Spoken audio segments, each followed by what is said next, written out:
Donc, как я думаю, что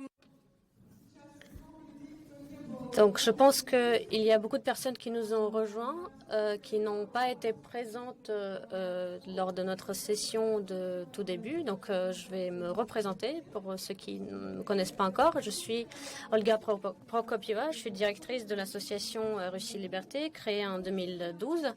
Donc, cela fait 13 ans que nous travaillons et l'une de nos missions principales, c'est de parler ici en France et les experts en France qui s'intéressent à la Russie, les informer sur la situation en Russie, sur la situation de la société civile en Russie. Donc nous sommes en quelque sorte une fenêtre de la société russe, de la société civile russe ici en Europe. Et depuis le début de la guerre en Ukraine, depuis 2014, nous nous opposons à cette agression du régime de Poutine et nous soutenons l'Ukraine. Donc je suis très heureuse de vous voir ici aujourd'hui lors de notre forum annuel, forum de l'association Russie Liberté. Donc là, ça fait déjà 3 ans, 7 mois et plus de 7 mois que la guerre de grande ampleur continue en Ukraine. Et bien sûr, nous allons en parler lors de ces 3 tables rondes. Lors des présentations également, et on a également une intervenante principale ce soir. Donc nous allons aborder les sujets divers et variés sur la société russe, sur les conditions d'une paix durable pour l'Ukraine, comment s'opposer à la propagande du régime de Poutine à l'intérieur de la Russie. Et là, je vais passer justement à notre première table ronde de cette journée. Donc j'invite sur cette scène les participants et les participantes de cette première table ronde. La modératrice Elsa Vidal, journaliste, écrivain française, spécialiste de la Russie. Elle est éditorialiste chez BFM TV. Elsa a travaillé pendant plusieurs années en Russie notamment. Elle connaît très bien notre pays et elle a une vision assez critique, mais je pense une vision qui est très juste de notre pays. Ensuite, donc j'invite sur cette scène Sergei Krivenko, qui est directeur du mouvement citoyen Armée et Loi, et également membre du Conseil de Mémorial International. Ksenia Fadieva, membre de l'équipe Navalny en Russie et maintenant une ancienne prisonnière politique. Ksenia, merci beaucoup d'être présente aujourd'hui. Ensuite, Andrei Pertsev, journaliste, chroniqueur politique chez Medusa et dans d'autres éditions, d'autres médias russes indépendants. Il est contributeur régulier également de Carnegie et Riddle. Ensuite, Farida Rostamova, journaliste, fondatrice du média Fari Daily. Arnold Kachatourov, également journaliste, sociologue et rédacteur en chef adjoint de Novaya Gazeta Europe. Voilà, donc vous avez la parole, vous avez tous des micros.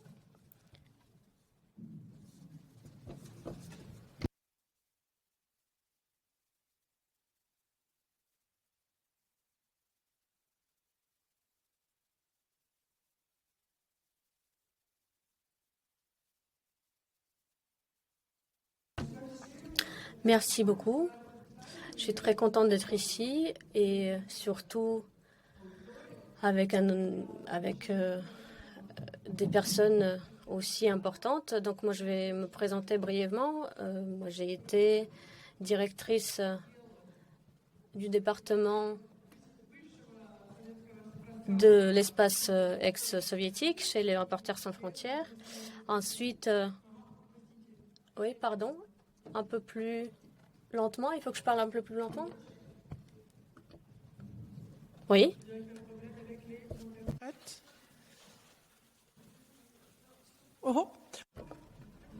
Tout va bien? Est-ce que Est-ce que vous avez l'interprétation? Oui. Donc, je suis ancienne directrice du département de l'espace ex-soviétique chez les Reporters sans frontières.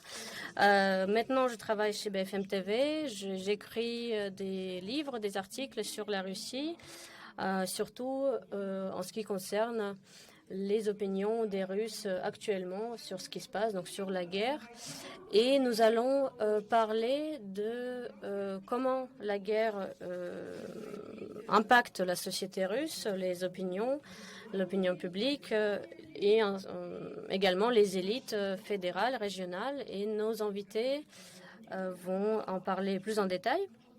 Donc moi, je voulais commencer cette conversation avec Arnold, puisque, si je ne me trompe pas, Novaya Gazeta a récemment publié 3 articles, 3 études qui sont très importantes et qui attirent notre attention sur le sujet de la mobilisation, comment elle a évolué et ensuite comment... et nous allons passer ensuite à d'autres sujets. Donc, nous pouvons peut-être commencer par les conclusions de cette étude sur la mobilisation en Russie, comment elle a changé, comment elle a évolué, quelles sont les tendances que vous constatez. Est-ce que tout le monde m'entend? Bonjour, merci beaucoup, merci Elsa, merci à tous ceux qui nous ont rejoints aujourd'hui. Donc oui, effectivement, je suis rédacteur en chef adjoint de Novaya Gazeta Europe. Donc moi, je travaille sur le data journalisme, le journalisme des données. Donc nous essayons d'étudier tout ce que nous pouvons étudier sur la Russie aujourd'hui avec les données que nous pouvons recueillir sans être sur le territoire russe et dans les conditions actuelles, donc de restriction d'accès à l'information sur la Russie. Et ce que Elsa a évoqué, donc je vais vous parler brièvement de nos études. Donc ce sont 3 cas d'études. Donc tout d'abord, nous avons étudié en détail ce qui concerne la mobilisation. Donc en 2024, ce qu'on a constaté, c'est une sorte de course au prix, disons, qui sont payés pour les personnes qui signent les contrats avec l'armée. Donc ces bonus ne cessent de croître, ils atteignent plusieurs millions de roubles, donc ils sont tout le temps augmentés. Donc c'est effectivement le premier moyen d'encourager les personnes à s'engager dans l'armée aujourd'hui. Et donc nous avons compté l'argent que effectivement une personne peut gagner. Effectivement, ces bonus sont beaucoup plus importants que les salaires de la majorité écrasante des Russes. Et effectivement, c'est important d'analyser ce qui se passe avec ces campagnes de recrutement. Nous voyons effectivement qu'il y a de plus en plus d'annonces. En 2025, il y en a, ça a augmenté de 40%, le nombre de ce type d'annonces. Et il y a souvent des pics qui sont corrélés avec des situations un peu plus compliquées sur le front. Donc nous avons constaté que en 2025, il y a eu ce type de pic et cela correspondait justement aux périodes où il y a eu beaucoup de pertes dans l'armée. Et donc, il y a de plus en plus de personnes qui s'engageaient en pensant que la guerre allait se terminer bientôt avec des négociations, avec une paix. Et nous voyons aujourd'hui qu'il y a de plus en plus d'annonces qui promettent des missions un peu plus, disons, un peu moins dangereuses, disons. C'est-à-dire qu'on essaie de dire à ces personnes qu'ils ne vont pas aller sur le front et ils vont recevoir ces indemnités, ces bonus, sans mettre leur vie en danger. Il y a 20 fois plus de ce type d'annonces dans les 4 derniers mois que nous avons constatés. Donc, c'est, disons, une annonce sur 25 qui appuie justement cet argument, cette thèse de, voilà, vous allez pas être en danger, vous allez travailler en tant que chauffeur, par exemple, sur le front. Ou même pas sur le front, mais plutôt un peu dans les régions un peu reculées. Et en tout cas, le fait que ce type de stratégies sont employées nous confirme qu'il y a de moins en moins de personnes qui sont motivées, disons, pour aller se mobiliser. Et donc, il faut employer de nouveaux moyens de persuasion. Donc, effectivement, vous parlez de la mobilisation, mais quand on parle de ce qui se passe depuis le début de cette mobilisation, il y a eu d'autres tendances également, par exemple comment la criminalité a évolué, comment l'impunité a évolué. Est-ce que vous pouvez nous en dire quelques mots également? Oui, effectivement, c'était notre deuxième sujet. Donc nous avons, ainsi que d'autres médias indépendants, nous étudions effectivement ce qui se passe avec les personnes qui retournent du front de la guerre, qui retournent en Russie. Et c'est un gros problème qui inquiète les gens en Russie, qui inquiète peut-être même plus les gens qui restent en Russie que nous, journalistes en exil. Et c'est bien sûr lié au fait qu'il y a beaucoup de cas de crimes, de cas assez connus, médiatisés, où des personnes qui retournent du front, des anciens soldats, donc commettent des crimes très graves, des viols, des meurtres, des assassinats. Donc effectivement, il y a eu des cas très choquants. Et cela fait un contraste avec ce narratif de dire que c'est des héros, c'est des patriotes, etc. Donc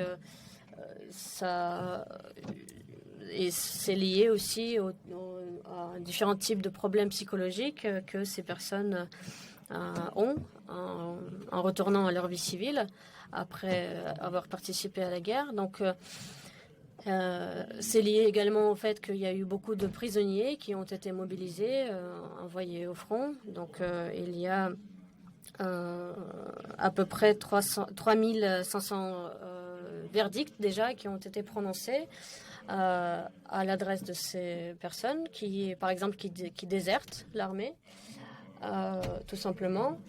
Mais d'autres cas, ce sont de vrais crimes, disons, c'est-à-dire que des crimes violents. Il peut s'agir des meurtres, il peut s'agir d'autres types de crimes graves. Et en même temps, il faut aussi dire que malgré cette criminalité de grande ampleur en Russie, pour l'instant, il n'y a pas beaucoup de personnes qui retournent du front.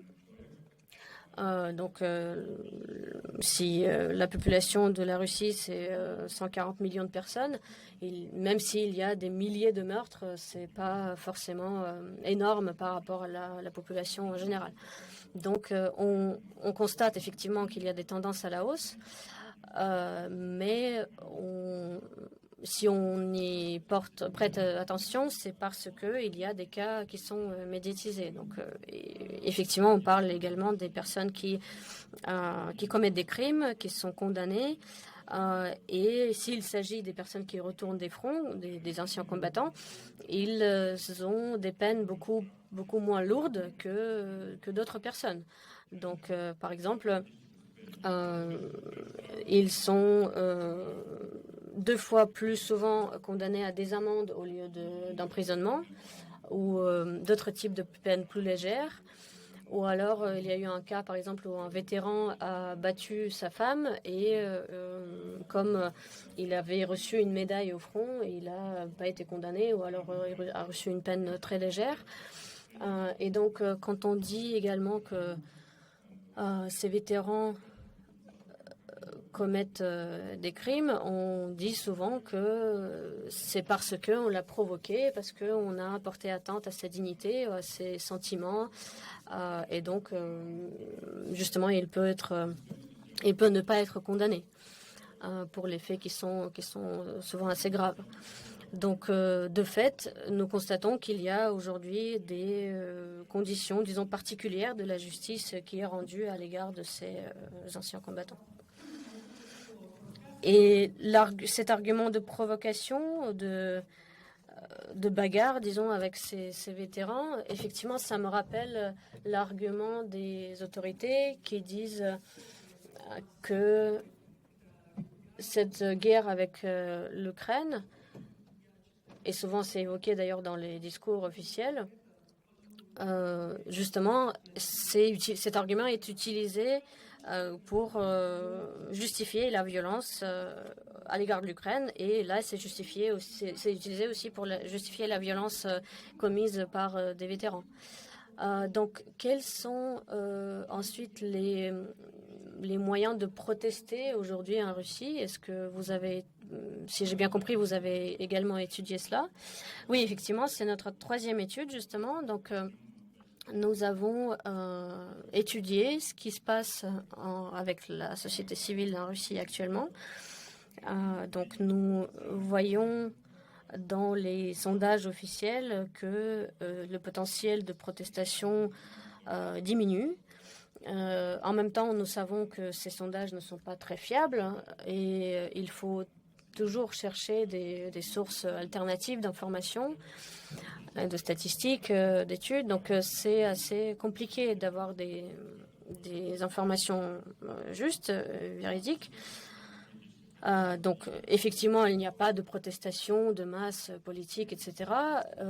Et souvent, nous regardons que Moscou et pas les régions. Et donc, nous avons essayé de faire autre chose, de passer par les réseaux sociaux, par les petites chaînes sur les réseaux sociaux, les petites chaînes régionales, pour voir quels sont les types de protestations qui subsistent, qui restent. Et on a constaté plus de 40 000 différentes actions de protestation. Ça peut être des grèves, ça peut être des pétitions, où les personnes exigent quelque chose de la part des autorités. Et donc, nous avons constaté plus ou moins 30 actions par jour lors de ces 3 dernières années. Et je pense que c'est assez important comme chiffre et il ne faut pas le sous-estimer. En même temps, effectivement, il n'y a quasiment plus de protestations politiques en tant que telles, puisque nous savons qu'il y a des milliers de cas de persécution au pénal pour des procès politiques. Et effectivement, il y a eu des pics de protestation politique lors de la mobilisation en septembre 2022, mais après, il n'y a pas eu de grandes protestations, actions, mobilisations politiques. Mais il y a toujours des petites actions, des gens qui protestent, qui contestent les conditions de vie, leurs droits de travail, par exemple, d'autres types de violations de droits. Donc, nous voyons que effectivement, il y a quand même des protestations en même temps des protestations entre guillemets, puisqu'ils s'expriment pour soutenir justement la politique actuelle et les autorités en place. Et nous voyons qu'il y a de plus en plus de répression envers les forces d'opposition, ceux qui contestent les politiques en place. Donc, c'est assez compliqué. Effectivement, il y a différents types de protestations. Et pour la plupart, il n'y a pas d'organisation ou d'organisateurs individuels. Donc, ce sont des infrastructures un peu plus complexes, un peu plus locales. Donc, c'est plus caché. Ou alors, ça peut être des actions organisées par le Parti communiste dans les régions. Et il faut aussi noter que dans différentes villes, il y a des agendas politiques très différents et des thématiques abordées qui sont très différentes.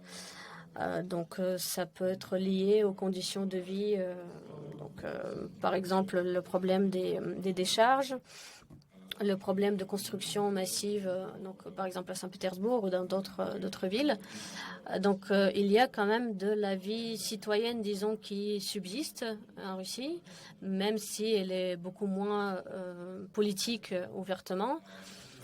Mais il y a des types de protestations qui continuent et qui sont moins dangereuses, peut-être pour les autorités. Et des fois, ils jouent même le jeu des autorités en place, puisque souvent, ce sont des pétitions ou des demandes qui sont adressées aux autorités. Et en même temps, cela permet aux gens de garder leurs liens horizontaux, de les maintenir. Et peut-être que un jour, ça pourrait donner quelque chose de plus grande ampleur, des actions peut-être plus ouvertement politiques. Mais effectivement, il faut bien se dire que ces types de protestations existent aussi, ils subsistent. Et bien sûr que cela ne peut pas mener immédiatement à la chute du régime, mais c'est quand même important de souligner leur existence. Merci. Donc là, je vais passer la parole à Sergei Krivenko. Vous avez mentionné justement au début que la mobilisation a évolué, que les stratégies des autorités ont évolué. Est-ce que les stratégies des personnes qui essayent d'éviter d'être mobilisées, d'être envoyées à l'armée, est-ce qu'elles ont évolué également? Donc de toutes ces personnes qui essayent d'éviter d'aller à la guerre. Vous, justement, vous travaillez depuis de nombreuses années sur de l'aide et vous apportez de l'aide aux personnes qui ne veulent pas combattre, aller à la guerre. Est-ce que vous pourriez nous dire quelques mots sur le profil des personnes qui s'adressent à vous, comment vous les aidez et quelles sont les tendances ou les évolutions que vous constatez de la part des autorités et de l'autre part des personnes qui s'adressent à vous? Merci beaucoup. Merci pour cette invitation et merci d'être venu nous écouter.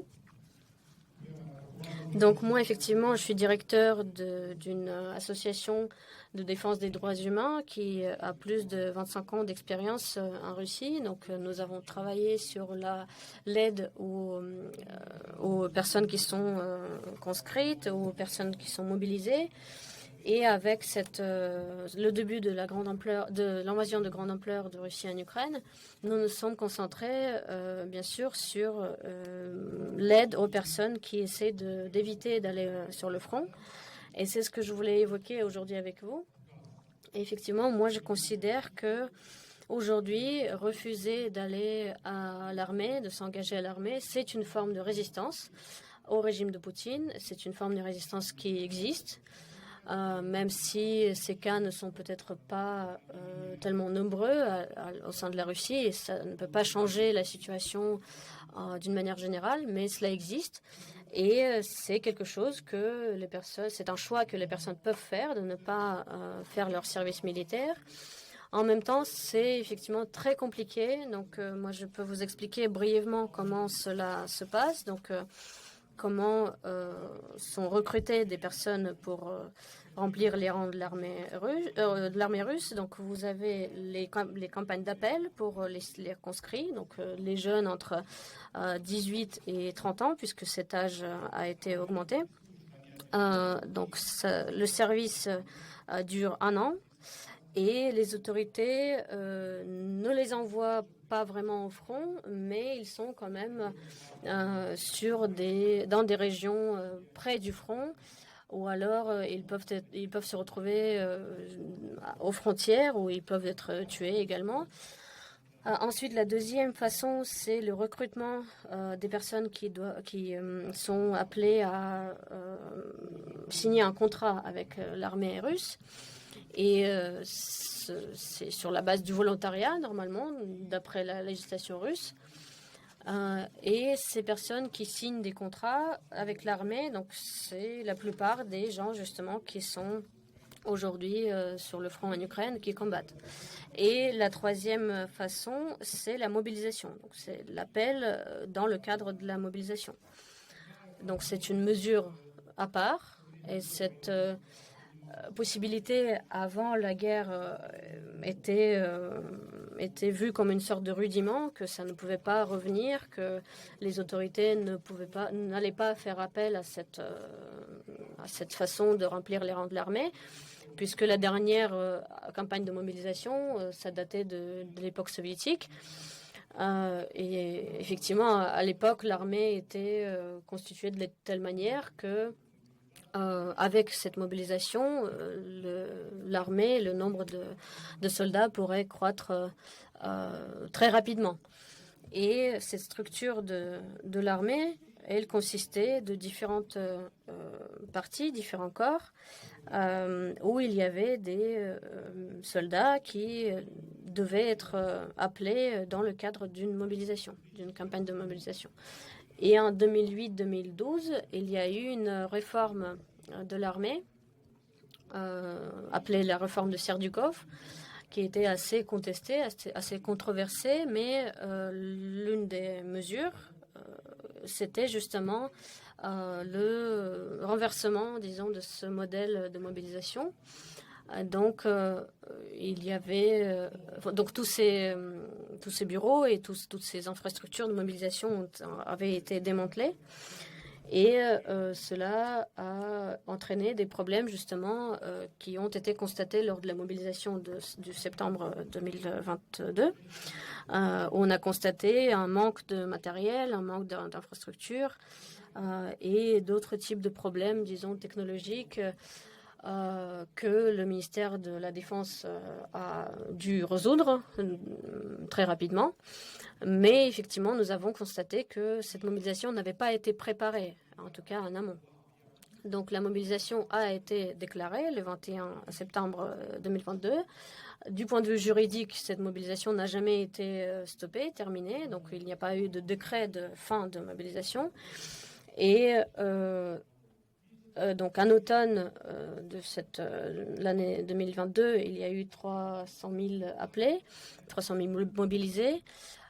Et depuis, l'armée se concentre plutôt sur des campagnes de recrutement des gens qui signent des contrats.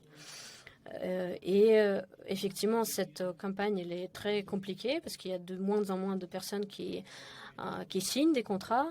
Et effectivement, donc, comme évoqué précédemment, les autorités n'arrêtent pas d'augmenter les indemnités, les bonus, les salaires de ceux qui signent un contrat avec l'armée.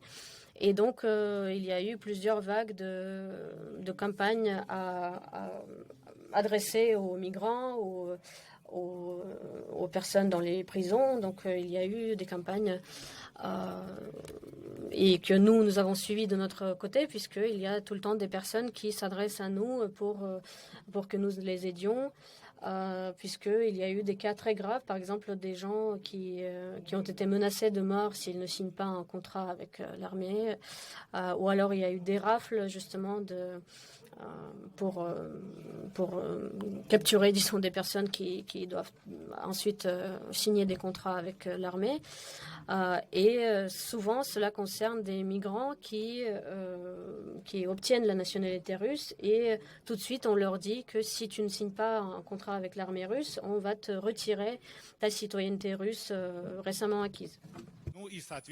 Donc, il y a ceux qui signent et bien la situation avec les personnes emprisonnées. Maintenant, le recrutement reste l'une des façons les plus en vigueur, en vogue pour recruter dans l'armée. On parle des 150-200 000 personnes qui sont mortes pendant leur service à l'armée et ce sont les chiffres, c'est les chiffres minimums. Et il y a des listes avec les noms officiels. Vous savez qu'il y a des militants en Russie qui font le suivi des enterrements, des publications dans les médias régionaux pour établir ces listes. Ce sont les personnes mortes. En plus, il y a des personnes qui ont été grièvement blessées. Et bon, donc il faut accroître ces chiffres encore. Donc, il y a les personnes qui sont séduites par de grosses sommes d'argent. Il y a d'autres personnes qui sont attirées par le front à peu près 200 000 par an. Ça, ce sont aussi des chiffres d'estimation. À peu près 200 000 personnes viennent par recrutement contractuel dans l'armée chaque année. Ça, c'était le grand processus qui a été commencé en 2022. C'est le recrutement par force ou par argent en proposant des sommes importantes d'argent. Ensuite, le pouvoir a vu que la mobilisation a posé beaucoup de problèmes en 2022 et qu'on pourrait supposer que l'appel régulier des conscrits a posé beaucoup de problèmes et n'a pas été complet. Donc, pendant 2022-2023, à partir de 2023, la législation sur l'appel des conscrits a été durcie. Il y a maintenant plus de possibilités de recrutement contractuel. On a augmenté l'âge d'appel dans l'armée jusqu'à 30 ans. Maintenant, il y a aussi les amendes plus importantes pour non-présentation au bureau de circonscription. Avant, les personnes pouvaient utiliser de différents moyens pour ne pas aller dans l'armée, ou par exemple, ils dépassaient l'âge, ou par exemple, ils faisaient les études et n'étaient pas appelés à faire leurs études à l'armée. Maintenant, la situation a changé puisque l'âge a été augmenté, l'âge limite. Il y a d'autres personnes qui ont été libérées de leur service pour des raisons de santé. Mais au début de cette année, la liste des maladies qui empêchent d'être appelées dans l'armée a été significativement réduite. Maintenant, il y a de plus en plus de personnes qui peuvent être appelées dans l'armée. Il y a aussi ceux qui fuyaient l'armée. En Russie, on n'a pas de service militaire obligatoire pour tous absolument. Donc, il y a ceux qui fuyaient, qui ne se présentaient pas au bureau de conscription, qui déménageaient, qui utilisaient de fausses adresses. Mais maintenant, on a autorisé la police de chercher ceux qui fuient le service dans l'armée en utilisant leur propre méthode de renseignement. Et donc maintenant, c'est vraiment une vraie chasse aux personnes qui fuient. On utilise la reconnaissance faciale, on utilise les caméras. Par exemple, une personne va voir son médecin, il sort de l'hôpital et là, à la sortie, il est attendu par un groupe de militaires, par un groupe de police. Donc c'est comme ça qu'on fait la chasse aux conscrits. Donc maintenant, cette stratégie devient très compliquée à appliquer pour les conscrits. Ensuite, quand la campagne d'appel commençait, les personnes quittaient le pays. Mais maintenant, c'est interdit de partir. Avant, ceux qui ont déjà reçu leur invitation pour se rendre au bureau de conscription ne pouvaient pas partir. Alors maintenant, on est en train d'établir un registre de ceux qui peuvent être appelés dans l'armée. Alors toutes ces personnes, peu importe s'ils ont déjà reçu leur invitation, ne pourront pas sortir. Avant, on utilisait aussi des méthodes de corruption pour contourner leur service en l'armée. On pouvait acheter ce qui s'appelle son billet militaire, donc une certification qu'on aurait fait un service dans l'armée, mais maintenant c'est interdit aussi. Et donc, le seul moyen qui reste, c'est le service militaire alternatif. En Russie, on peut toujours ne pas faire service et renoncer au service dans l'armée pour des raisons, pour des convictions religieuses ou laïques, mais cette possibilité devient de plus en plus compliquée à réaliser puisque on dit non à ceux qui demandent cette possibilité et les personnes qui veulent renoncer à faire leur service dans l'armée doivent faire recours à des défenseurs des droits de l'homme. Il faut insister pour réaliser ces droits de faire un service alternatif. Si vous avez par exemple des questions, je peux parler d'autres mesures de durcissement qui ont lieu non seulement à Moscou, mais aussi un peu partout en Russie lors des campagnes d'appel. Et oui, il n'y a plus de limite pour signer un contrat pour servir dans l'armée. Avant, c'était assez prestigieux, il fallait être en bonne santé, il fallait avoir un certain niveau d'éducation. Il fallait avoir une petite expérience de service dans l'armée. Maintenant, toutes ces conditions n'existent plus. Toute personne qui a fait au moins quelques classes d'école, une fois que la personne elle a 18 ans, elle peut aller signer un contrat pour faire son service dans l'armée. Les personnes qui peuvent être appelées dans l'armée, ce sont presque tous les hommes du pays. Et la quantité de ces personnes, c'est à peu près 25 millions d'hommes en Russie. Maintenant, l'âge maximum de ceux qui peuvent être appelés dans l'armée s'élève à 55 ans. L'âge limite pour faire un contrat a été élevé aussi. Tout ça, ces limites ont été introduites pour que la mobilisation puisse avoir lieu, pour que la mobilisation soit aussi plus efficace qu'en 2022. Même si maintenant la quantité de personnes appelées à l'armée va être plus élevée, le pouvoir donc se prépare à remplir les rangs de l'armée et se prépare tranquillement à faire une deuxième vague de mobilisation, puisque la première vague de mobilisation a été très mal perçue. Vous savez, vous connaissez le mouvement des membres de famille des mobilisés, même si ça n'a pas eu un effet politique très important, mais pendant plusieurs années, ils ont fait tout ce qu'ils ont pu et il y a eu des personnes qui ont été persécutées, d'autres personnes qui ont été corrompues. Et donc, on a essayé d'étouffer ce mouvement. On a réussi à étouffer ce mouvement. En Russie, ce n'est pas que la société qui a peur du pouvoir. Le pouvoir a peur de la société aussi.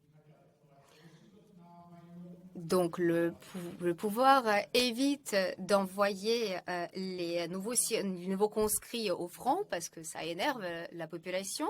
Mais il y a déjà les instruments qui sont en place et qui sont prêts. Si jamais la décision politique est prise, une autre mobilisation peut être faite. Et je dis juste une dernière chose, même dans ces conditions difficiles, drastiques, il y a toujours de plus en plus de personnes qui renoncent à leur service militaire. Nous aidons ces personnes. Les personnes avant la guerre qui choisissaient un service alternatif a augmenté, a été multiplié par 3 depuis le début de la guerre et continue à croître. Ceux qui renoncent complètement au service militaire, et ceux qui sont maintenant à l'armée et essaient de quitter l'armée, de ne plus participer, il leur reste à choisir soit la guerre, soit le prison. Ceux qui choisissent la prison sont de plus en plus nombreux. On dit qu'il y a à peu près 20 000 cas dont on sait qu'il y a des cas. Les personnes qui fuient l'armée, qui désertent, qui renoncent au service militaire, qui vont chercher leur commandant pour dire qu'ils renoncent à faire le service dans l'armée. Et ils peuvent passer 2 ans, 3 ans en prison. Donc il y a toujours ces cas. Ils ne sont pas très très nombreux, ce sont quelques milliers de personnes, des dizaines de milliers veulent renoncer au service. Et nous voyons que malgré la pression de l'État, il y a toujours de plus en plus de personnes qui renoncent à faire leur service militaire. Merci beaucoup. J'ai trouvé ça très intéressant quand on a parlé pendant les préparatifs à cette table ronde. Vous parlez de la loi. Est-ce qu'au sein de la loi, il y a les moyens pour résister aux efforts du pouvoir, pour qu'une personne qui veut être libérée de la guerre, qui ne veut plus faire la guerre, puisse atteindre son objectif, mais du point de vue légal? Est-ce qu'il y a donc une possibilité pour la société juridique? Est-ce qu'il y a un moyen de résister politiquement aux décisions politiques? Et Ksenia, je pense que votre histoire prouve qu'il est possible d'agir conformément à la loi, d'agir en tant qu'homme ou une femme politique, qu'on peut être activiste, militant et éviter les répressions. Vous avez déjà dit que toutes vos actions avant votre arrestation étaient des actions légales. Et vous ne vous attendiez pas qu'on soit aussi strict avec vous. Pourriez-vous peut-être raconter aux personnes présentes, parler un peu de votre arrestation, de votre jugement et de l'échange des prisonniers politiques qui a eu lieu ensuite? Et qu'est-ce que ça explique sur la façon dont les pouvoirs russes réagissent aux activistes civils? Merci beaucoup pour votre question et merci d'être venu pour m'écouter. Bon, je dois vous corriger un peu, puisque légalement, on pouvait être dans la politique d'opposition, mais aujourd'hui, en Russie, c'est impossible. C'était possible jusqu'à 2021.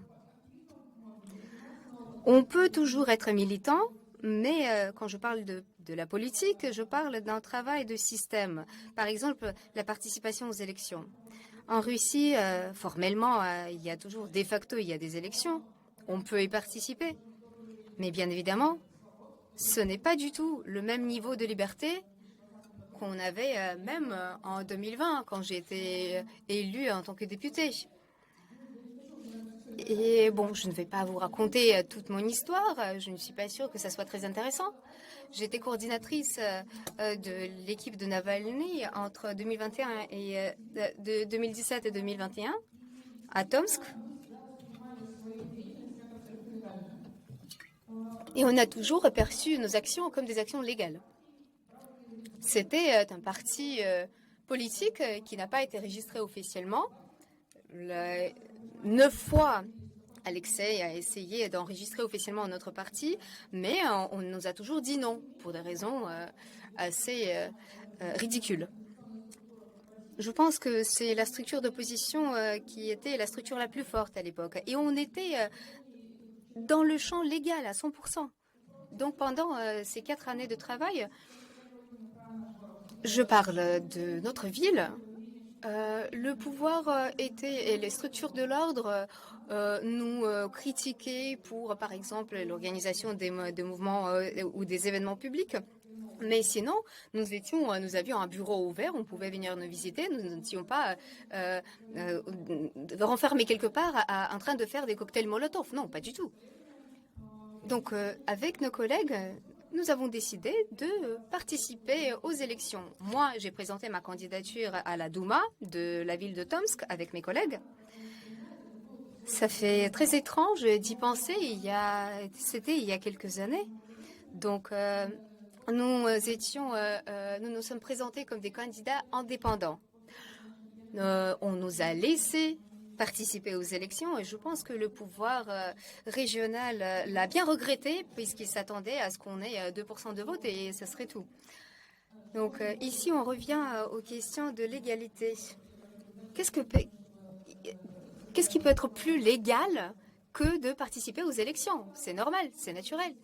Et donc les élections ont eu lieu en septembre 2020. J'ai été députée formellement jusqu'au mai 2024, mais en vrai, c'était jusqu'au décembre 2021. C'était le moment où j'ai été arrêtée pour des raisons d'extrémisme, pour l'activité de l'État de Navalny, du groupe de Navalny. C'était en été 2021. Je pense que c'était un moment de charnière dans notre histoire, puisque avant l'opposition, contre l'opposition, on a engagé les poursuites pénales pour des raisons économiques, soi-disant. À partir de 2021, la politique d'opposition a été criminalisée en Russie. Je pense que ça faisait partie des préparatifs à la guerre, puisque l'État voulait absolument étrangler tout ce qu'il y avait de vivant dans notre pays. C'est aussi l'époque en 2021 quand on a commencé à reconnaître en masse des médias comme des agents non désirables, des organisations indésirables et des agents étrangers, quand les militants ont été forcés à quitter le pays. Et c'est la même année quand on a engagé les poursuites au pénal contre moi et mes collègues. On m'a accusé d'avoir été chef des structures d'extrémistes en utilisant mon mandat de député. Donc non seulement j'étais extrémiste, mais aussi je me suis servi de ma position officielle de député. Et mes amis ont rigolé en disant que, bon, tu sais, des députés qui sont normaux, ils s'achètent plutôt des voitures, des appartements quelque part, etc. Et toi, tu fais de l'extrémisme. Donc, moi, j'ai pu continuer mes activités jusqu'à l'automne 2021. J'étais toujours en liberté, même si je portais un bracelet électronique. Et ensuite, j'ai été transférée en centre de détention, puis j'ai été jugée, j'ai été accusée pour une amende de 500 000 de roubles et j'ai passé 9 mois dans le centre d'isolement de Tomsk et ensuite 3 semaines dans une colonie pénitentiaire à Novosibirsk. J'ai participé, j'ai été libérée lors de l'échange des prisonniers politiques entre la Russie et l'Occident. Voilà, voici mon histoire. Et j'aimerais dire que la majorité des personnes actives restent toujours en Russie. Même si des centaines de milliers de personnes ont quitté la Russie, ont immigré, mais il y a aussi des millions de Russes qui restent en Russie et ils partagent nos opinions. Il faut juste savoir qu'en ce moment, ils n'ont pas de moyens pour à la fois dire ce qu'ils pensent et rester en liberté. Maintenant, ils essaient de participer aux élections, de devenir observateurs aux élections. L'une des activités des Russes qui restent en Russie, c'est l'écriture des lettres aux prisonniers politiques. Ils organisent des soirées, ils leur envoient des colis, etc. Donc cette société civile, elle est vivante en Russie, mais elle est comme gelée pour essayer de survivre ce temps trouble. Merci. J'ai une question que j'aimerais vous poser.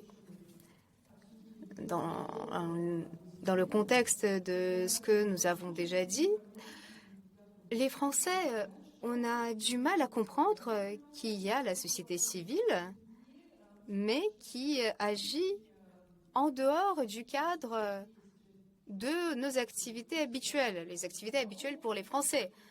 Nous savons qu'il faut agir par des associations ou par des ONG. Et ce qu'on apprend aujourd'hui en vous écoutant, c'est qu'il y a beaucoup d'activités dans la société civile en Russie, mais elle n'est pas très visible, cette activité. Au moins, elle n'est pas visible pour les Français. J'aimerais savoir quelle est votre vision sur la société civile en Russie? Est-ce qu'elle a un avenir? Oui, je peux dire que je suis optimiste. Je suis optimiste du point de vue historique. Je suis optimiste par rapport à l'avenir de la Russie. Je ne pense pas qu'au bout d'un an ou deux, on pourra revenir en Russie et faire de la politique. Mais du point de vue de l'histoire, peut-être d'ici 3 ans, 5 ans, 15 ans, je n'ai pas de doute. Je suis sûre que la société civile en Russie pourra vivre normalement, puisque c'est la seule chose que veulent nos compatriotes. Quand l'invasion a commencé, j'étais encore en liberté. Je pouvais voir ce qui se passait dans ma ville. Je pouvais suivre l'actualité. Comme Lisa Monetouchka a dit ce matin, je ne ressentais pas de joie. Je ne me disais pas « Ah, c'est super, on a attaqué l'Ukraine ». Non, je n'ai pas vu de longues files d'attente pour aller au bureau de conscription. Je voyais les personnes qui sortaient manifester, qui descendaient dans la rue. Bien sûr, très rapidement, au bout d'un mois, les protestations ont été étouffées. Toute possibilité de manifester son opinion anti-guerre a été étouffée. Et les activistes, mais aussi les personnes qui ne s'intéressaient pas à la politique ont dû quitter leur pays. Ça fait 1 an que je ne suis plus en Russie. La dernière année, je l'ai passée dans un centre de détention. Mais je maintiens les liens avec les personnes qui restent à Tomsk, dans ma ville natale, et aussi dans d'autres villes de la Russie. Et j'ai l'impression que la société elle est épuisée par la guerre. Et ce n'est pas que moi, c'est aussi les statistiques qui disent que le peuple veut une sorte de trêve, d'un accord de paix. Des millions de personnes ne peuvent pas tout le temps vivre en terreur pour leur famille, pour leurs proches, sans avoir une idée, sans pouvoir faire de projet.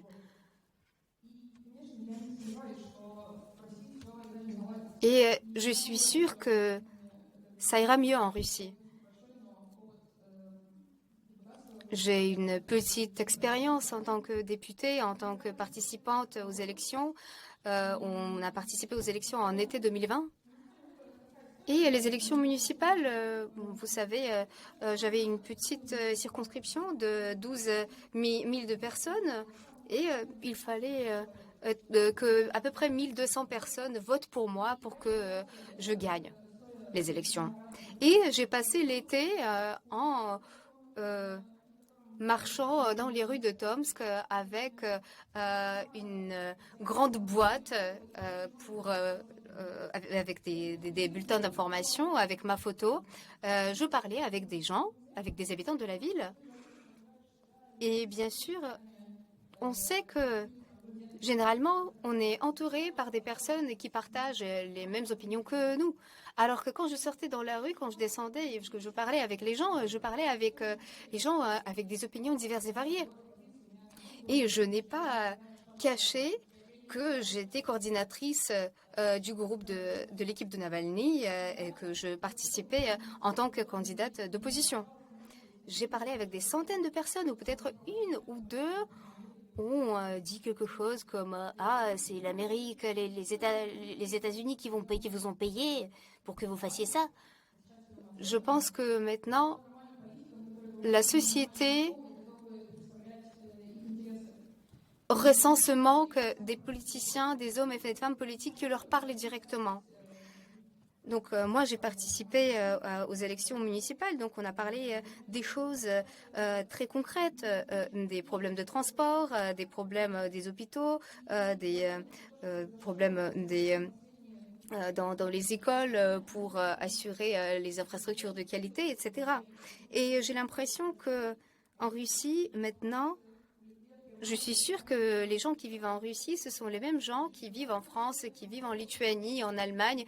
Ils veulent vivre en confort, en sécurité, prendre soin de leurs enfants, de leur famille et avoir confiance dans leur avenir. Je suis sûre que la Russie va devenir un pays normal. Donc, les voisins seront nos voisins seront prêts à collaborer avec nous, à interagir avec nous, et nous ne serons plus amis avec des dictatures en Afrique ou telles que Corée du Nord. Mais je pense qu'il faut du temps. Je pense qu'il ne faut pas baisser les bras, il faut toujours travailler pour atteindre cet objectif. Merci beaucoup. Et maintenant, nous allons parler des groupes au pouvoir et de leur façon de réagir à la guerre, aux conditions créées par la guerre, engendrées par la guerre. Donc, j'ai le plaisir de passer la parole à Andrei Pertsev pour que, Andrei, vous puissiez nous dire comment la situation dans les régions a changé. Par exemple, la compétition pour des ressources économiques, si cela vous convient. Et ensuite, nous allons continuer notre discussion sur d'autres sujets. Oui, donc il faudra donner un petit contexte économique puisque la Russie n'a presque plus d'argent. Je pense que vous suivez l'actualité. On augmente les impôts. On commence si je puis dire, la lutte contre le marché privé, puisqu'avant, on avait un super régime pour les indépendants, pour les auto-entrepreneurs, etc. Mais maintenant, il y a beaucoup de... C'est un sujet de discussion entre les personnes qui ont quitté la Russie et qui sont restées. Donc, ceux qui restent en Russie avaient l'habitude de dire au moins, on a des impôts bas. Au moins, on ne nous touche pas, on ne vient pas nous chercher, on ne paye pas grand-chose comme impôts, etc.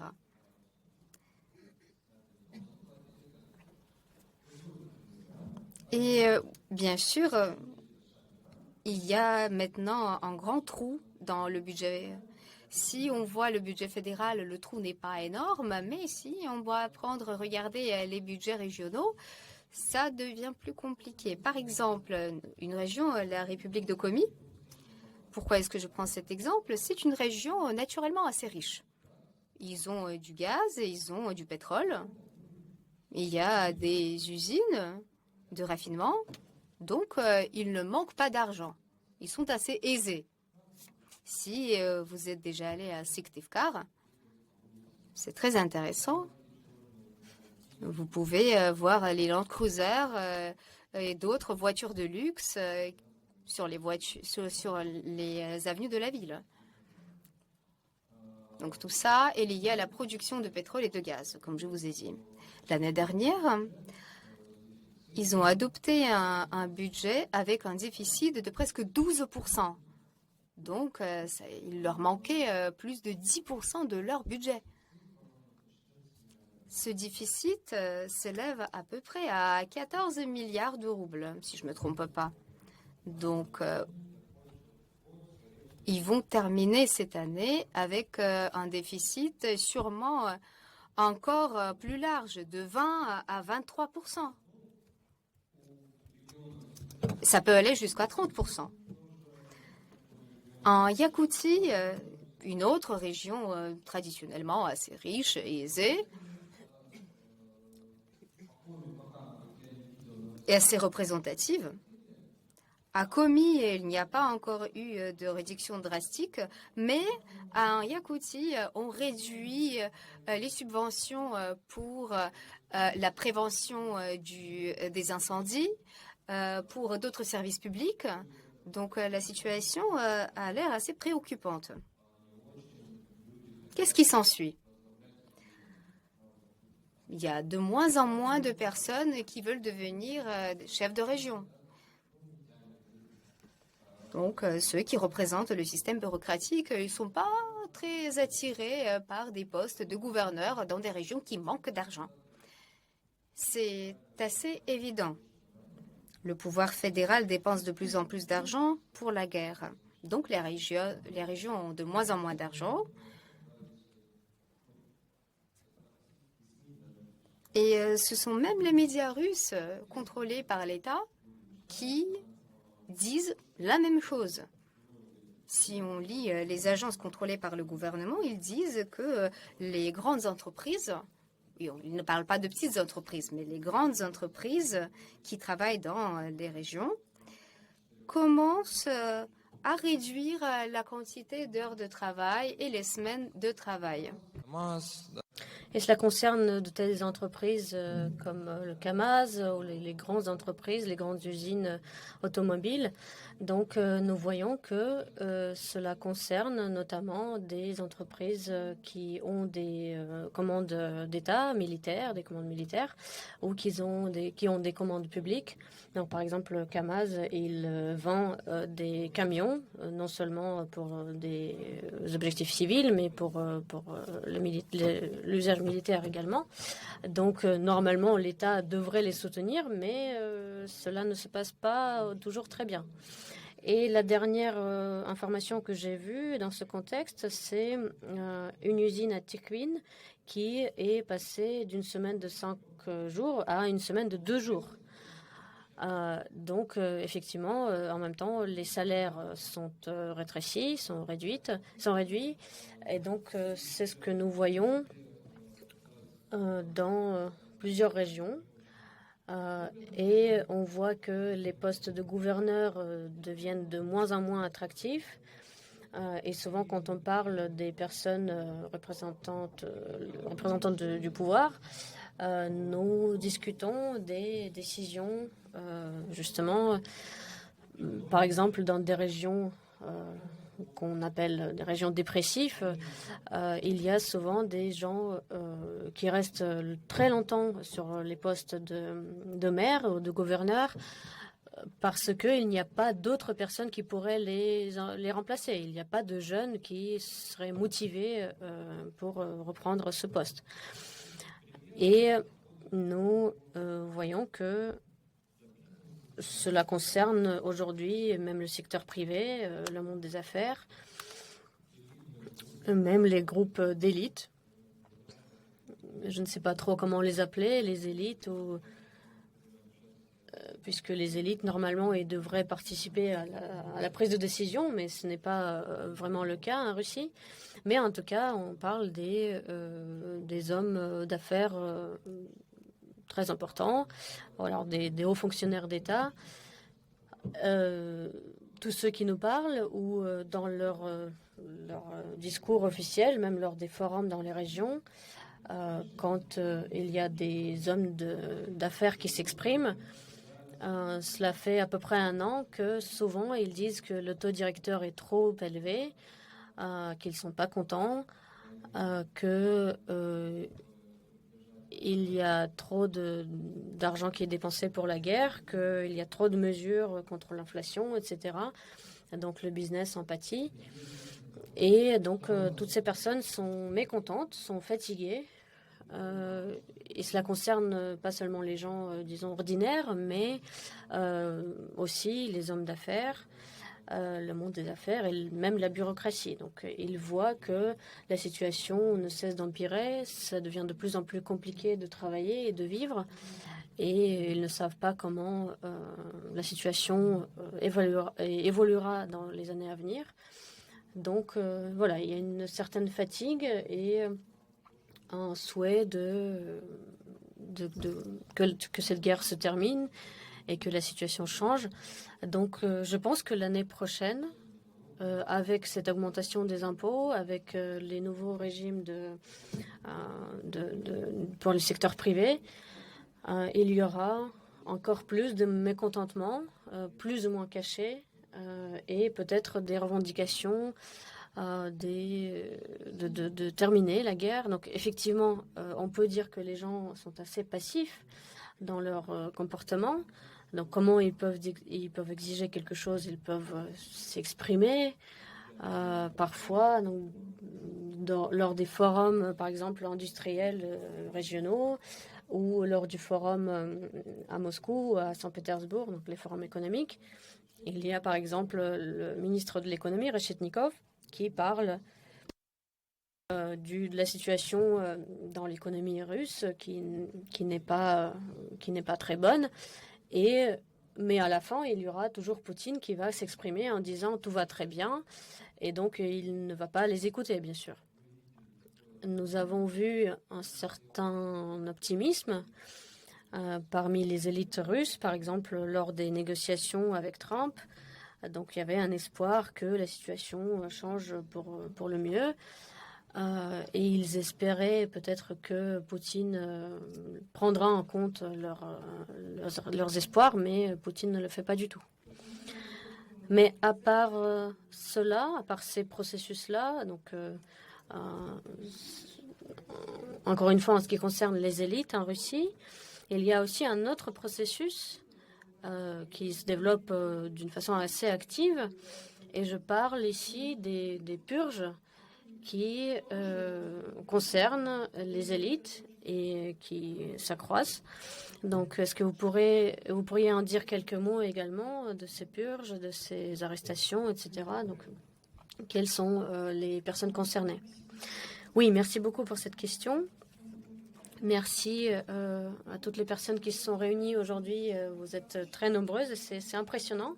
Donc moi, j'ai essayé d'être un peu brève pour laisser du temps aux questions. Et ce que je peux dire par rapport à ce sujet, ces soi-disant purges dans les élites russes, donc je peux vous parler de ce qui se passe lors des dernières années, 18 mois, disons, à partir des dernières élections présidentielles de 2024. Donc on les a oubliées puisque effectivement c'était juste un rituel symbolique, c'était pas de vraies élections bien sûr, mais c'était un point important puisque depuis le début de la guerre, il y avait une sorte de moratoire tacite sur les répressions ou les purges dans les élites, parmi les hauts fonctionnaires, donc parmi les personnes qui travaillent au service des grandes entreprises ou de l'État. Donc toutes ces personnes n'étaient pas du tout inquiétées. Donc je parle des siloviki, donc des forces de répression, des forces de police, etc., de procureurs, de parquet qui ne les inquiétaient pas du tout. Mais après donc ces élections présidentielles, ce moratoire n'a plus lieu. Donc nous ne savons pas exactement ce qui s'est passé, mais je pense que c'est assez logique de se dire que ces élections-là, même s'il s'agit d'un rituel, c'est quand même un moment très sensible et il faut le traverser de la façon la plus calme possible sans provoquer aucun mécontentement dans les différentes couches de la société. Et en même temps, il y a beaucoup de personnes en Russie, au sein des élites, qui ne savaient pas ou qui n'étaient pas prêts à ce qui allait commencer en Ukraine et qui n'étaient pas du tout favorables au début de cette guerre de grande ampleur. Donc il fallait éviter aussi de exacerber ce mécontentement au sein des élites. Mais encore une fois, en 2024, il y a un processus de grande ampleur qui a commencé et qui continue jusqu'à aujourd'hui. Donc parfois ça s'estompe un petit peu, parfois ça reprend. Mais en tout cas, cela a commencé par l'arrestation de l'ancien ministre de Défense, qui était sur ce poste depuis de nombreuses années et qui était là lors du début de la guerre. Donc c'est Sergueï Shoigu. Donc lui et son clan, disons, ont été l'objet de répression. Donc lui, il a été arrêté, il a perdu son poste, même si lui, il n'a pas été arrêté. De fait, il a juste dû laisser son poste. Il a été remplacé. Mais il y a d'autres personnes qui étaient proches de lui et qui travaillent dans le complexe militaro-industriel aussi. Donc, il y a vraiment beaucoup de personnes. On perd le compte, en fait. Donc, en 2024, il y a eu des actualités quasiment tous les jours sur de nouvelles personnes, de nouvelles arrestations. Et aujourd'hui, ce clan particulier, on a l'impression qu'on les laisse plutôt tranquilles, mais ce processus continue et il touche d'autres couches, disons, de l'élite. Et si on regarde la situation d'une façon plus générale, on voit qu'il y a des nationalisations, soi-disant, qui se passent. Donc c'est le parquet fédéral qui impose ces mesures. Et donc ce sont des grandes entreprises russes. Et ce sont des personnes qui vivent dans la peur et qui sont tout le temps en attente, en fait, d'arrestation ou de quelqu'un qui vient pour leur enlever leurs entreprises, leurs postes, etc. Et d'une manière générale, aujourd'hui, j'ai l'impression que toutes ces personnes sont unies dans cette sorte de peur, une peur énorme, une attente d'être peut-être arrêtés d'un jour à l'autre. Et ils ont l'impression que les règles du jeu d'avant ne s'appliquent plus. Donc ils ne savent pas dans quelles conditions ils vivent aujourd'hui. Et ils ne savent pas quelles sont les conditions, quelles sont les règles de jeu qui sont en place aujourd'hui. Et il y a des cas très emblématiques, par exemple, de la réaction de à ce processus. C'est ce qui s'est passé cet été, c'est le suicide d'un ministre fédéral, ancien ministre fédéral, qui était ministre des Transports donc, au moment de son arrestation et qui était avant en gouverneur. Donc il était sous menace aussi d'arrestation, d'emprisonnement, et donc il a décidé de ne pas attendre et partir de son plein gré, disons. Donc c'est un cas assez emblématique justement de ce sentiment, ces émotions dans lesquelles les personnes vivent au sein des élites, au sein du pouvoir russe. Et ce suicide a été perçu comme un choc. ça a choqué beaucoup de personnes et beaucoup de personnes avec lesquelles j'ai parlé, elles disaient oui, je comprends pourquoi il a fait ça et je vois tout à fait cet état d'esprit dans lequel tu peux aller jusqu'à ce geste ultime. Mais voilà, c'est un des exemples. C'est pas non plus des cas nombreux pour l'instant, et on sait que ce sont plutôt des personnes qui sont assez résistantes qui travaillent au sein de ces cercles d'élite, des hauts fonctionnaires, etc. Mais en tout cas, voilà, il y a cette situation et ce sentiment qui prédomine aujourd'hui. Merci beaucoup. Je ne sais pas si parmi les auditeurs ici présents, il y a des questions. Dites-nous si dans la salle il y a des questions pour qu'on puisse les prendre et donner la parole à nos invités pour y répondre.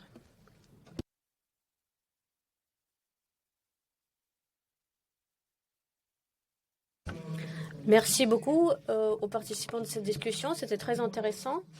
Je voulais poser une question plutôt à Andrei Pertsev, mais peut-être à d'autres aussi.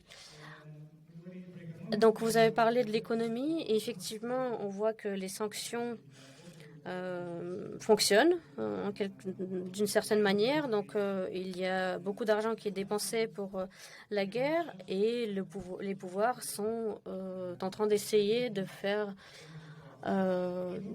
bonne mine, disons, dans cette situation qui est compliquée, de garder cette illusion que tout va bien.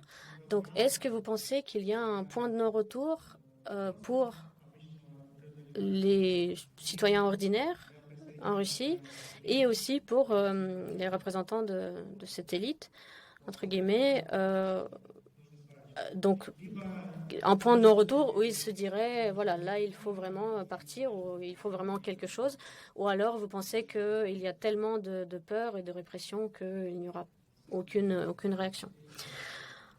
Oui, effectivement, la patience, c'est quelque chose de très bizarre, puisque parfois, tu attends très, très, très longtemps, tu patientes, et souvent, les gens ne croient pas. En fait, donc par exemple, cet été, quelqu'un en contact dans l'appareil de la Douma m'a dit qu'effectivement, cela avait commencé par des nouvelles mesures, des limitations adressées aux indépendants, aux auto-entrepreneurs. Donc, avant, ils payaient un tout petit impôt. Et pour beaucoup de personnes, c'était une des raisons justement de rester en Russie, puisque voilà, c'était un moyen de subsistance qui leur permettait de vivre avec une petite entreprise ou une entreprise individuelle. Donc, ils avaient 4 à 6% d'impôts. Il n'y avait pas de charges. Donc, oui, effectivement, c'était assez attractif comme régime. Et donc, quand je parlais aux entrepreneurs, aux auto-entrepreneurs, ils me disaient non, on ne va jamais nous inquiéter, cela ne peut pas nous arriver. Donc, ils n'y croyaient pas du tout. Et aujourd'hui, on entend de plus en plus des discussions, des idées qui sont exprimées pour les imposer plus ou alors même interdire les entreprises individuelles. Et donc, j'ai l'impression que tout ce qui se passe est peut-être bénéfique pour beaucoup de personnes. Donc, il y a peut-être des personnes comme Chemezov qui se débrouillent, qui essayent de se tourner vers la Chine, qui négocient avec d'autres partis. Et en tout cas, d'un autre côté, il y a des personnes comme Kirienko qui... oui, effectivement, il y a de la peur.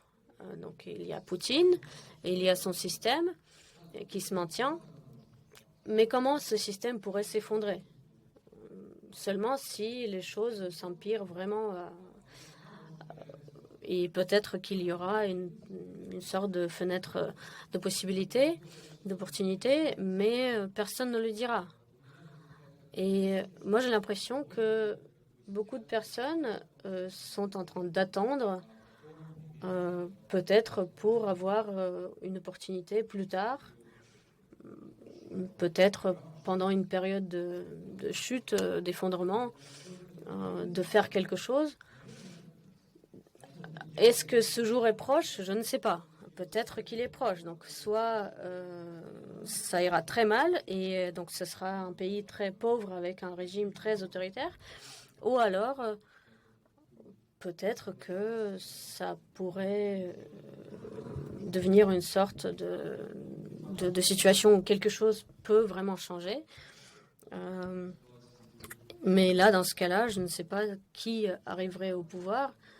Est-ce que ce serait une personne avec des convictions démocratiques, ouvertes? Je ne sais pas. Donc, pour l'instant, je ne peux pas exclure cette possibilité. Et nous avons toujours pensé que les pouvoirs en place étaient rationnels, dans le sens où ils ont des intérêts, ils sont rationnels. Et c'est pour cela que beaucoup de personnes ne croyaient pas qu'une guerre ouverte pourrait être commencée. Et donc, moi, je ne pourrais pas vous dire qui a bénéficié de cette guerre, par exemple, à part une couche très mince des personnes qui travaillent au sein du ministère de la Défense ou qui bénéficient des contrats avec le ministère. Mais il y a des personnes peut-être qui ont reçu des subventions de l'État pour remplacer des produits importés. Mais en fait, j'ai l'impression que, par exemple, si vous parlez à des personnes dans le secteur informatique, on constate aujourd'hui qu'il y a de plus en plus de personnes qui sont limogées. Dans ce secteur, par exemple, je connais des ingénieurs ou un ingénieur qui a retourné en Russie. Et parfois, oui, il y a des personnes qui ne sont pas très à l'aise en exil et qui ne se sentent pas bien en Serbie ou en France, en Allemagne, et qui ne connaissent pas très bien la langue. Et même s'ils ont un travail, ils n'arrivent pas vraiment à s'intégrer dans la nouvelle société et ils décident de retourner. Et donc cette personne est retournée en Russie, mais il n'arrive pas à retrouver du travail. Alors que c'est une personne très qualifiée, très éduquée. Donc voilà, c'est pas facile. Et je ne pourrais pas vous dire s'il y a une limite à cela, je ne peux pas l'estimer. Parce qu'effectivement, on lit de jour en jour que la situation s'empire. Mais voilà, on va imposer de plus en plus d'impôts. Donc, je ne sais pas. J'ai l'impression que ce sont des choses imprévisibles. Et peut-être que on pourrait s'attendre à ce qu'il y ait des personnes qui soient vraiment à bout déjà aujourd'hui. Mais peut-être qu'ils se disent, voilà, pour l'instant ça va, pour l'instant on s'adapte et on verra par la suite. Donc on peut s'attendre au pire et parfois c'est le pire qui arrive justement. Et souvent on tape sur les siens.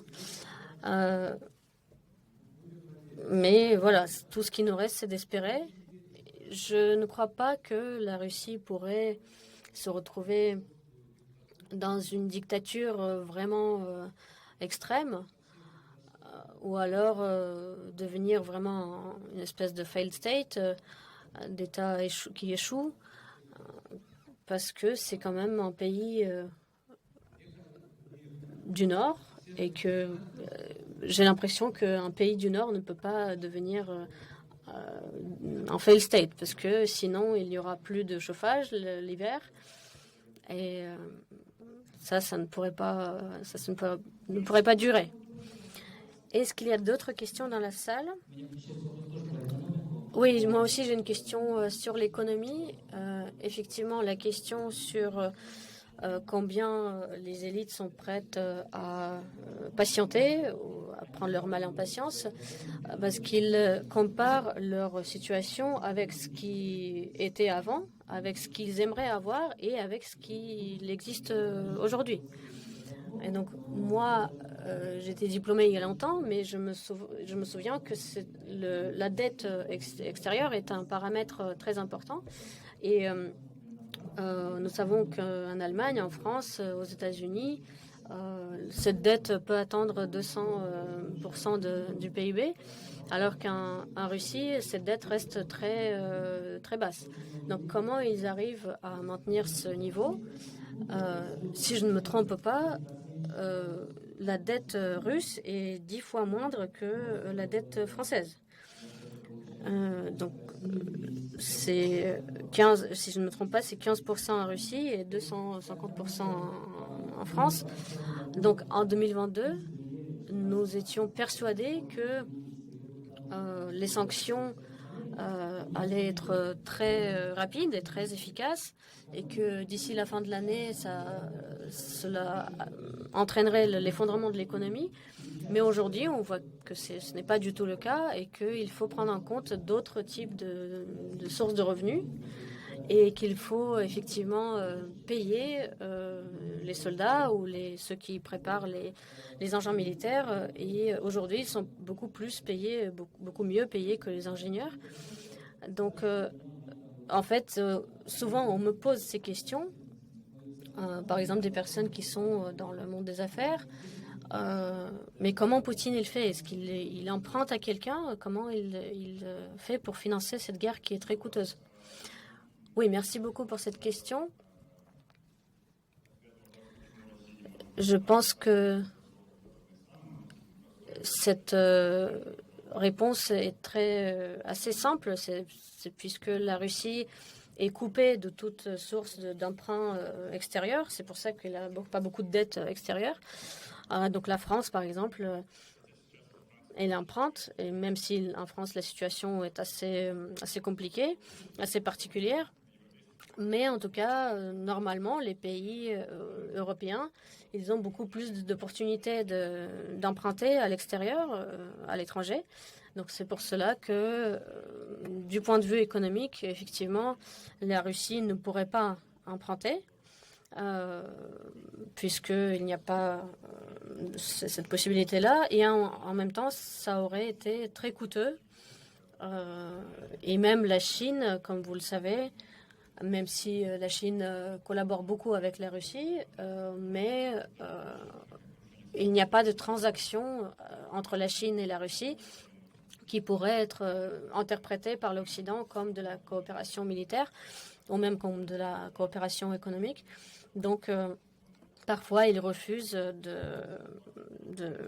certaines transactions, certaines opérations financières. Et donc, effectivement, la Russie est aujourd'hui quasiment coupée de tous les autres marchés. Et en même temps, l'establishment financier, économique, parfois a l'impression que c'est plutôt une bonne chose, puisqu'il n'y a pas de dépendance envers ses créditeurs, ses créanciers étrangers. Et donc, souvent, on disait que si tu as beaucoup de dettes, effectivement, tu peux perdre ta souveraineté. Et c'est cette souveraineté économique aussi qui est très importante pour la Russie. Et justement, c'est pour cela que la Russie peut mener cette guerre, puisqu'elle n'a pas beaucoup de dettes extérieures. Je pense que c'est l'explication.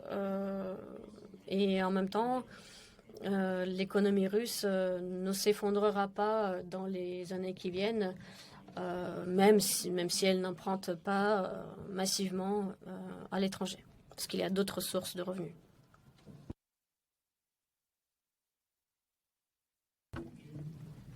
Question très simple.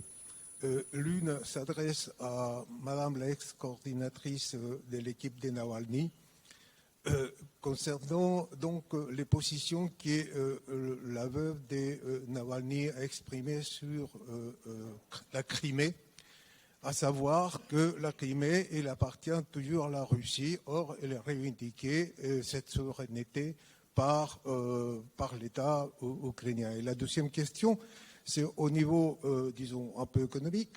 Je voudrais savoir si aujourd'hui vous connaissez le nombre des millions de personnes qui travaillent pour non seulement en tant que militaires et au front, Mais pour l'armée, dans les années 60, ils étaient environ 20 millions. Aujourd'hui, je suppose qu'avec cette guerre des 3 ans, il y en a beaucoup plus. Et donc, quelle est la part de la population russe qui travaille directement ou indirectement dans l'économie des guerres pour les armements? Merci. Я по-быстренько перевожу. Первый вопрос. Какая доля русского населения работает на военно-промышленный сектор? Второй вопрос. Это было иначе, но второй вопрос. Как вы принимаете коммент, вдова Навальный, который про Крым считал, что Крым является естественной частью России? Я перевела. Вы можете комментировать.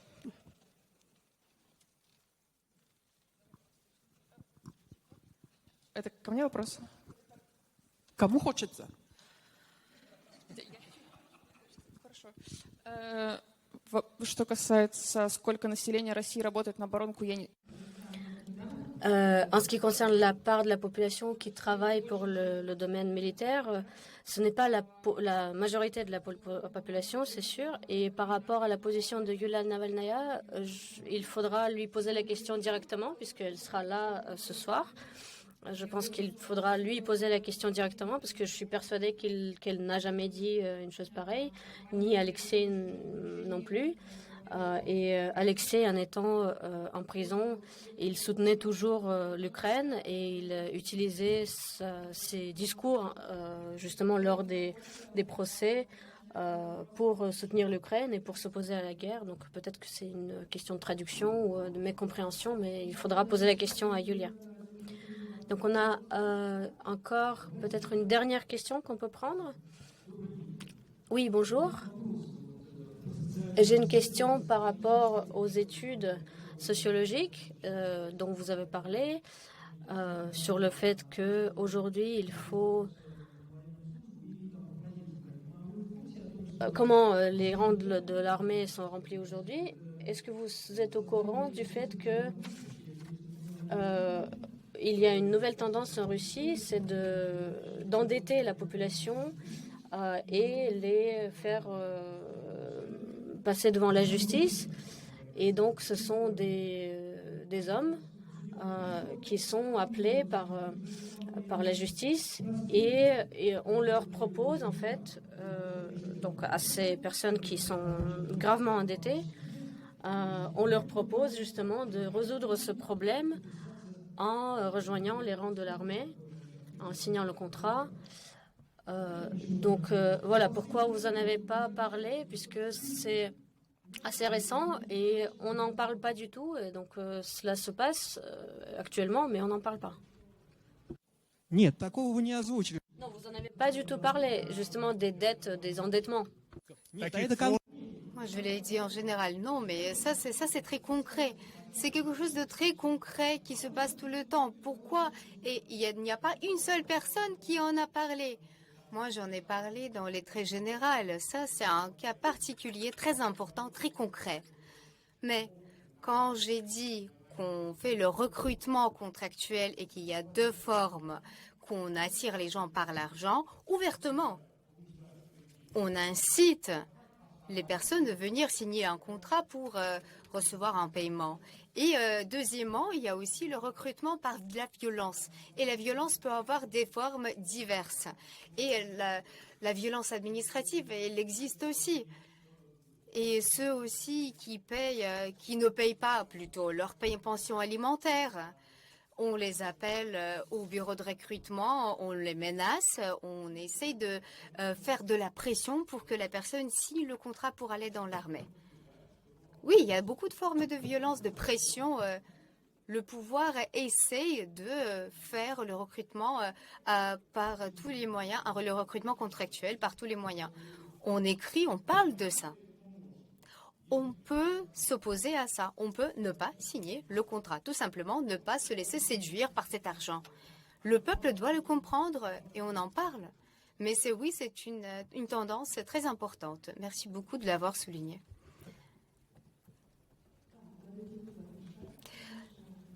Sur ça, nous allons terminer notre table ronde. Si vous voulez discuter avec nos intervenants, vous aurez cette possibilité un peu plus tard. Et pour l'instant, on termine sur ça. Merci. Спасибо большое за Merci beaucoup pour ces interventions très riches, très amples. Nous faisons